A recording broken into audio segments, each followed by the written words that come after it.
Hello all welcome back to our YouTube platform daily current affairs session.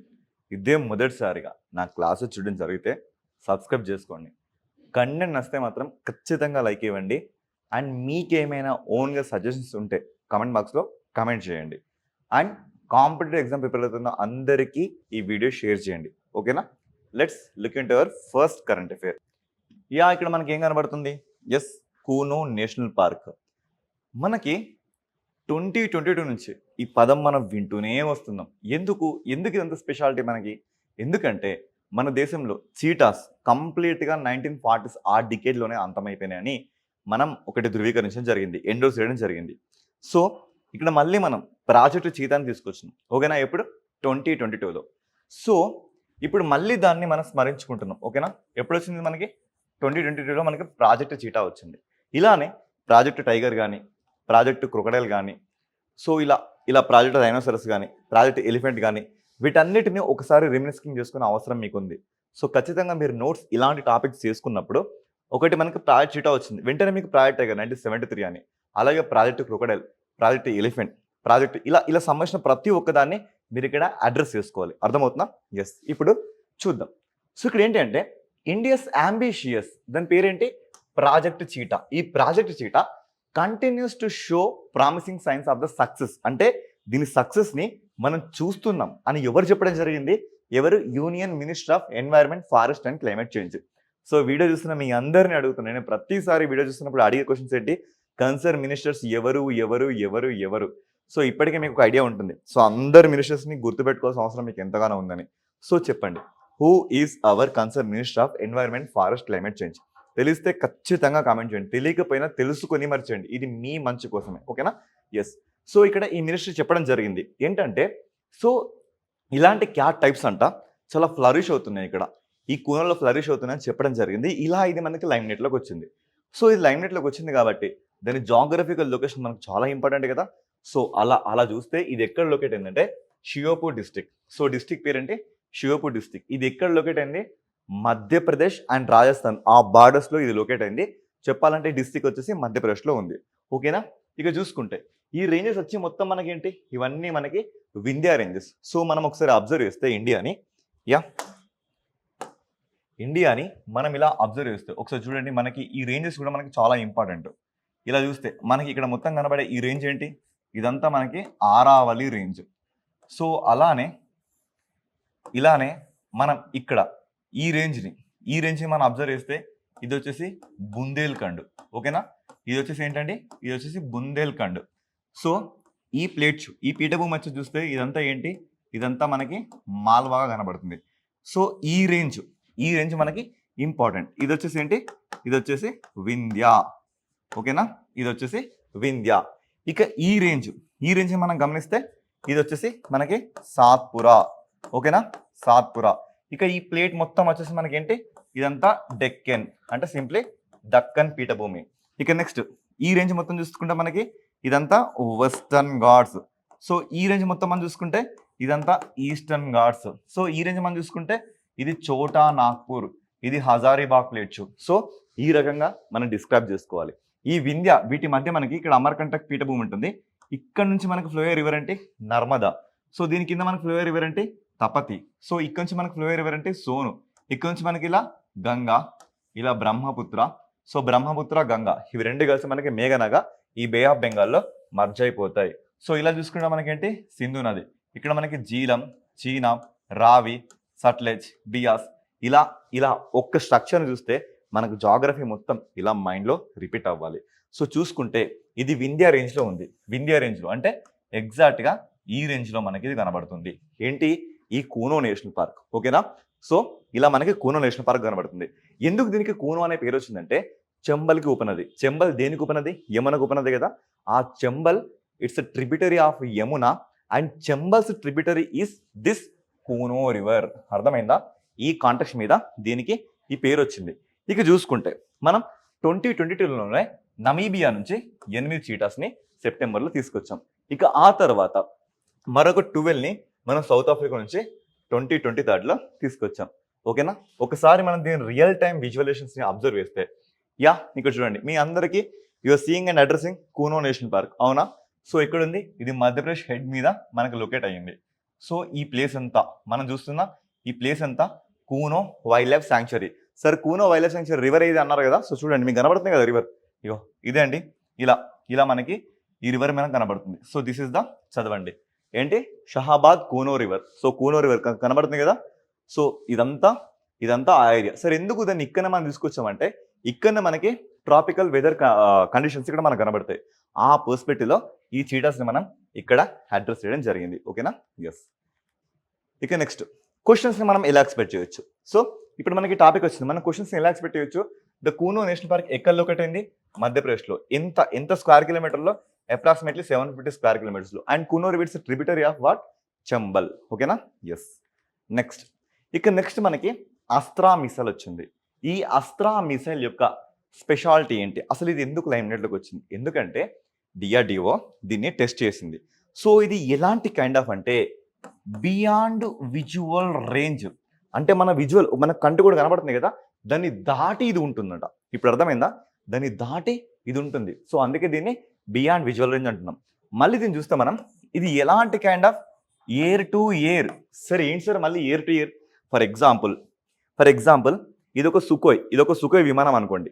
దీని కింద మనం ఈ మిజైల్ని ఇలా ప్లేస్ చేసాం. సో ఇంతకుముందు ఫర్ ఎగ్జాంపుల్ ఇది సర్ఫేస్ అనుకుంటే, ఈ సర్ఫేస్ మీద మనం దీన్ని మనం ఆపరేట్ చేస్తే ఇది గాల్లోకి వెళ్ళి డిస్ట్రాయ్ చేస్తుంది. కానీ ఇది ఇలా కాదు, ఆల్రెడీ ఒక ప్లేన్ కింద ఇది మనకి సిచ్యువేట్ అవుతుంది. సో మనం ఎక్కడైతే దీన్ని మనం దీన్ని మనం డిప్లాయ్ చేయాలనుకుంటే, ఇలా ప్లేన్ వెళ్తున్న టైంలో దీన్ని మనం డిస్ట్రాయ్ చేస్తే ఇది ఈ ఎయిర్లోనే వెళ్ళి తనకు కావాల్సిన లక్ష్యాన్ని ఛేదిస్తుంది. ఇప్పుడు మీకు అర్థమైందా, ఎయిర్ టు ఎయిర్ అంటే, సో గాలిలోనే ఇది వెళ్ళి తన యొక్క గమ్యాన్ని కంప్లీట్గా డిస్ట్రాయ్ చేస్తుంది. సో ఇది beyond visual range and air to air missile. ఇప్పుడు అర్థమైంది అనుకుంటా కదా. సో బియాండ్ విజువల్ రేంజ్ అంటే, సో అలాంటి ఒక కైండ్ ఆఫ్ ఆ మిజైల్ని మనం టెస్ట్ చేసాం. ఇక చూసుకుంటారంట, ఇది 100 కిలోమీటర్ రేంజ్ని కూడా ఎగ్జిడ్ అయ్యి తన యొక్క దిశని ఖచ్చితంగా చేస్తుంది. అండ్ దీనిలో చూస్తే మనకి art guidance and strongest navigation system దీంట్లో మనకి ఇన్బిల్ట్ అయింది. సో దీన్ని మనం ఏ విమానాల ద్వారా, సుఖోయ్ 30 MK విమానాల ద్వారా మనం దీన్ని డిప్లాయ్ చేస్తున్నామని ఈ కరెంట్ అఫైర్స్ చెప్తుంది. సో చూసుకుంటే ఇలా పనిచేసిన వాళ్ళు ఎవరెవరంటే 50కి పైగా public and private industries. So best example Hindustan aero limited. Okay sir, Hindustan aero limited కూడా ఇందులో మనకి కనబడుతుంది. Okay, yes. నెక్స్ట్ చూసుకుంటే the term is what, health insurance exchange. So ఇక్కడ మనం చూస్తే కంపెనీస్ కానీ, బ్రోకర్స్ కానీ, సబ్సిడీస్ కానీ, ఇండివిజువల్స్ కానీ, హెల్త్ కేర్స్ కానీ, ఆన్లైన్ కానీ, ప్లాన్స్ కానీ, సో ఎక్సెట్రా మనకి చాలా కనబడుతుంది. Then what is the health claim. అసలు హెల్త్ క్లైమ్ అంటే ఏంటి, తిరిగి రాబట్టుకోవడం, అడగడం. ఎప్పుడు అడుగుతాం మనం, అది ఇన్సూరెన్సే కానీ, స్టాక్సే కానీ, మనకి సంబంధించి వచ్చేది ఏదైనా సరే మనం క్లెయిమ్ చేసుకుంటాం కదా, మనం అడుగుతాం కదా, దాన్ని క్లెయిమ్స్ అంటున్నాం. ఇక్కడ టర్మ్ ఏం చెప్తుంది, ఇది ఇన్సూరెన్స్ ఫర్ వాట్, ఆరోగ్యానికి సంబంధించి మనం ఇప్పుడు క్లెయిమ్ చేసుకోవాలి. ఓకేనా, ఎస్, మనం ఇప్పుడు క్లెయిమ్ చేసుకోవాలి. ఫర్ ఎగ్జాంపుల్ మనకి సంథింగ్ ఏదో ఒక పెద్ద డిసీజ్ వచ్చింది, మనం హాస్పిటల్లో జాయిన్ అయ్యాం, మనం దానికి సంబంధించిన బిల్ని పే చేసాం. తర్వాత ఆ బిల్లుని మనం గవర్నమెంట్ దగ్గర నుంచి రిట్రైవ్ చేసుకుంటాం కదా, దాన్ని క్లెయిమ్స్ అంటాం. ఈ క్లెయిమ్స్ ఎక్స్చేంజ్ కొన్నిసార్లు చాలా ఎక్కువ డేసే పట్టొచ్చు, కొన్నిసార్లు సంవత్సరాలు పట్టొచ్చు. అలాంటి దాని మీద ఆ ఎక్స్చేంజ్ క్లియరెన్స్ మీద వచ్చిందే ఈ టాపిక్. ఓకేనా, ఇప్పుడు మీ అందరికీ కాంటెక్స్ట్ ఏంటో అర్థమైందని నేను అనుకుంటున్నా. సో ఇప్పుడు చూస్తే ఇది ఒక డిజిటల్ ప్లాట్ఫామ్ అండి. సో ఇది ఒక డిజిటల్ ప్లాట్ఫామ్, ఇది కంప్లీట్గా డిజిటల్గా మనకి డిజైన్ అయింది.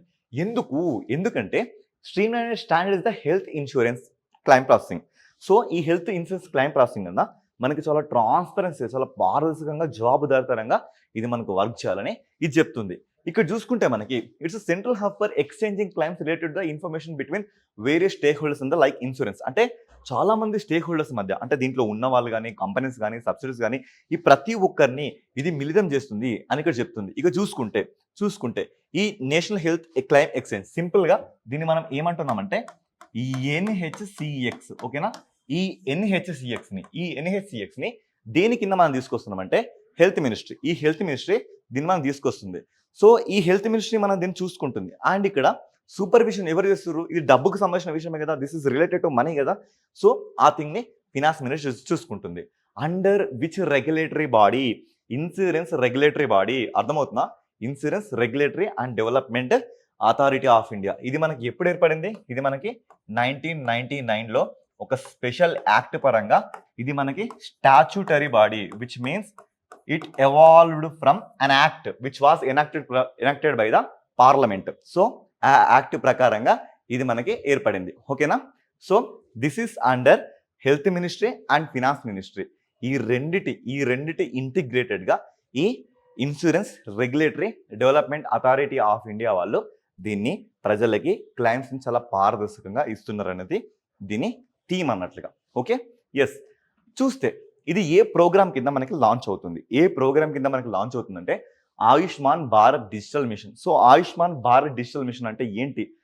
ఇది కాదండి, జస్ట్ మనకి 2021లో ఒక ప్రోగ్రామ్ వచ్చింది. ఏంటి?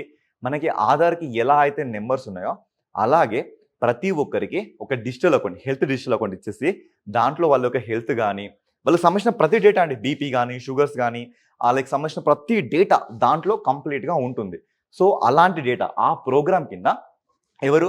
By national health authority.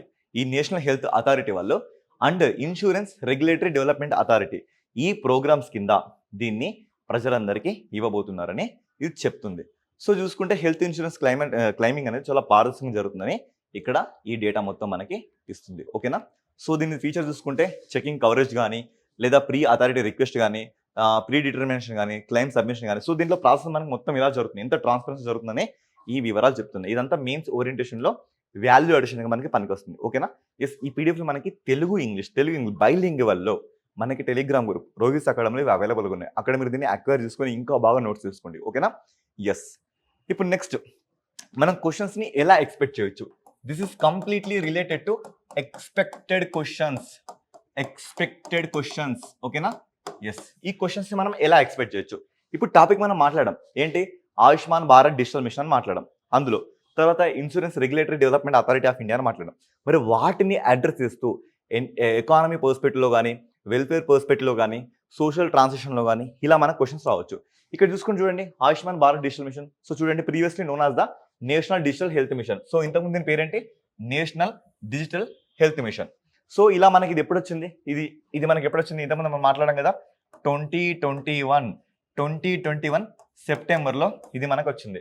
So దీంట్లో యూనిక్ కోడ్ కింద 12 యూనిక్ కోడ్స్, అంటే ప్రతి ఒక్కరికి ఒక్కొక్క నెంబర్ లాగా దీంట్లో ఇస్తారు. మనకి ఆధార్ అయితే ఎలా నెంబర్ ఇస్తారో అలా కూడా దీంట్లో మన నెంబర్ ఇచ్చి మన హెల్త్ డీటెయిల్స్ మొత్తం దీంట్లో మనకి ఉంటాయి. ఎందుకు?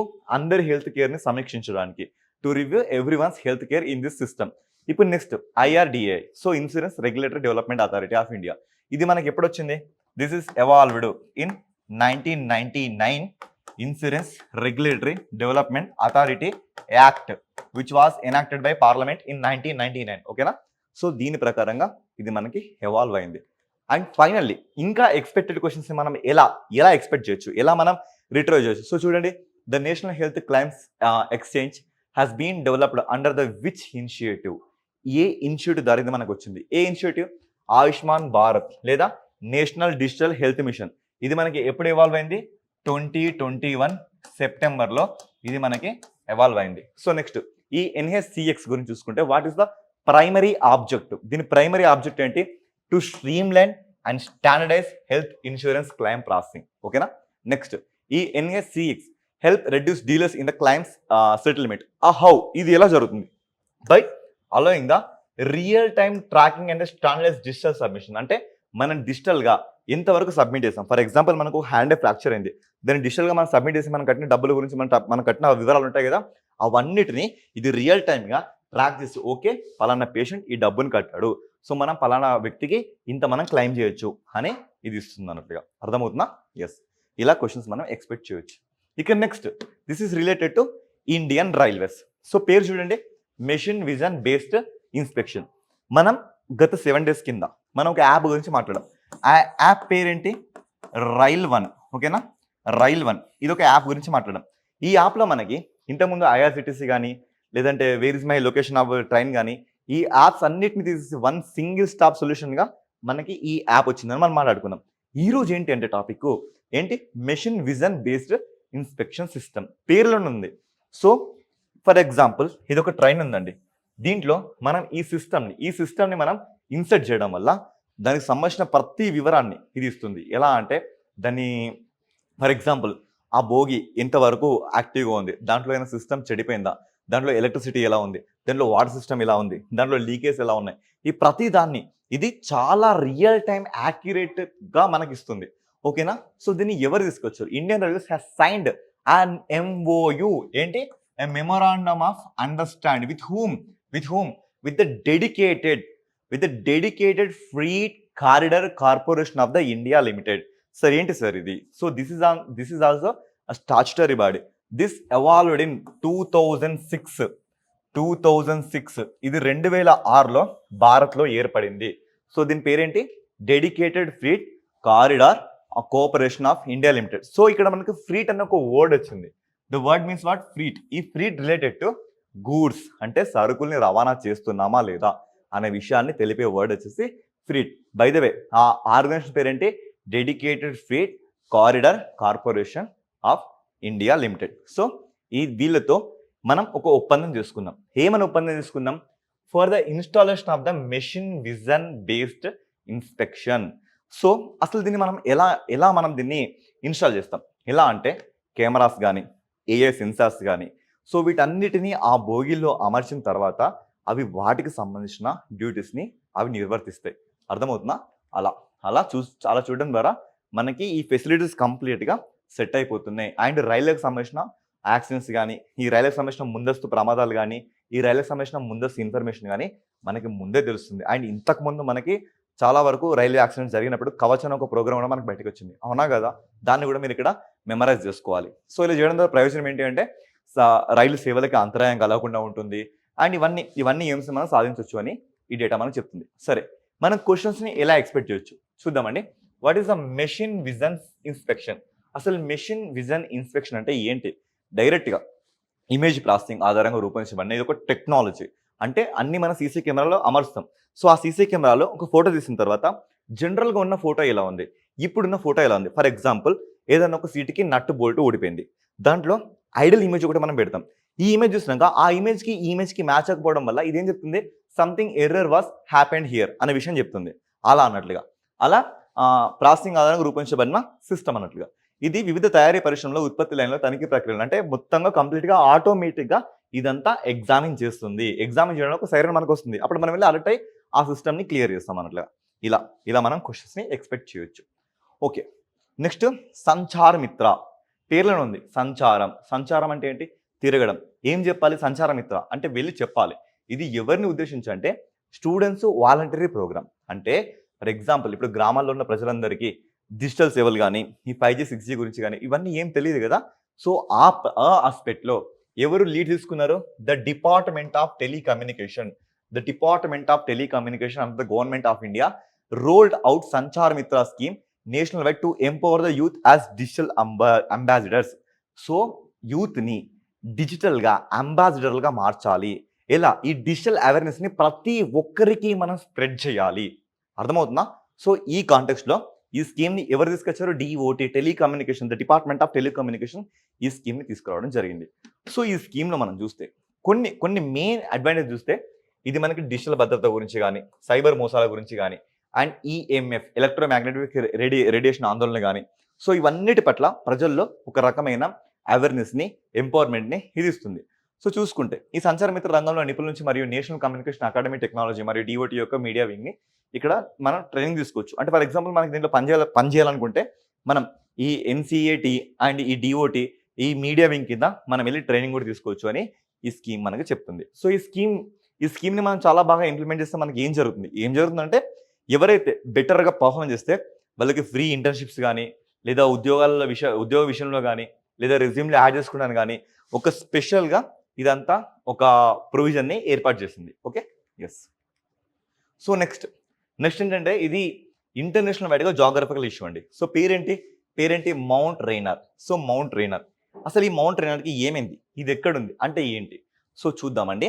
ఇటీవల మౌంట్ రైనర్ వద్ద ఒక భూకంపం ప్రారంభమైంది. సో ఇక్కడ మీకు మౌంట్ రైనర్ కనబడుతుంది కదా, ఇలా మనకు కనబడుతుంది. ఈ చుట్టుపక్కల ఏరియా మొత్తంగా some earthquake was occurred there. So ఈ ప్రాంతం 300కి పైగా చిన్న భూకంపాలకి గురైంది. ఇది 2009 నుంచి అగ్నిపర్వతంలో ఇది అత్యుత్తమమైన ముఖ్యమైన భూకంపంగా ఉంది అని యునైటెడ్ స్టేట్స్ జియోలాజికల్ సర్వే చెప్తుంది. సో ఏం లేదండి, ఈ మౌంటైన్ ఈ వోల్కనో చుట్టుపక్కల భూకంపం వచ్చింది అంట. అర్థమవుతుందా? సో మన క్వశ్చన్స్ ఇలా అడగరు కదా, మనకి ఎలా అడుగుతారు, ఈ మౌంట్ రేనర్ ఎక్కడ లొకేట్ అయింది, ఎక్కడ లొకేట్ అయింది, దాని సిగ్నిఫికెన్స్ ఏంటి, ఇలా అన్నట్లుగా. సో ఇక్కడ మీకు ఇప్పటికీ అర్థమైపోయి ఉండొచ్చు, United states geological survey, USGS అని నేను మాట్లాడా, అంటే దాని అర్థం ఏంటి, ఇది యుఎస్లో ఉంది అని అర్థమైంది. అర్థమైందా? ఎస్, ఇది ఎక్కడ ఉంది, యుఎస్లో ఉంది. ఇంకా ఎగ్జాక్ట్ లొకేషన్ ఎక్కడ అంటే వాషింగ్టన్ వద్ద. ఓకేనా? ఎస్, చూద్దామండి. It is the highest mountain. ఎంత దాని హైట్? 4392 మీటర్స్. మన భాషలో చెప్పాలంటే 4.3 కిలోమీటర్స్ హైట్లో ఇది ఎక్కడ, వాషింగ్టన్ యునైటెడ్ స్టేట్స్లో ఉంది. సో ఇక్కడ చూస్తే దీని లాస్ట్ ఎరప్షన్ ఎప్పుడు జరిగింది, 150 years ఎగో దీని ఎరప్షన్ జరిగింది. And it is consider among the most dangerous volcanoes in the world. So ఈ వరల్డ్లోనే మోస్ట్ డేంజరస్ వాల్కనస్లో ఇది కూడా ఒకటని చెప్తుంది. Due to the proximity to the densely populated urban area Seattle. ఇక్కడ సియేటల్ ఒక సిటీ దీని పక్కనే ఉంటుందండి. సో దీని పక్కన ఉండడం వల్ల ఇది ఎరప్ట్ అయితే ఆ సిటీ మొత్తం డిస్ట్రాయ్ అవ్వడానికి ఛాన్స్ ఉంది కదా, అందుకే ద మోస్ట్ డేంజరస్ వాల్కనస్లో ఇది కూడా one of the dangerous volcanoes.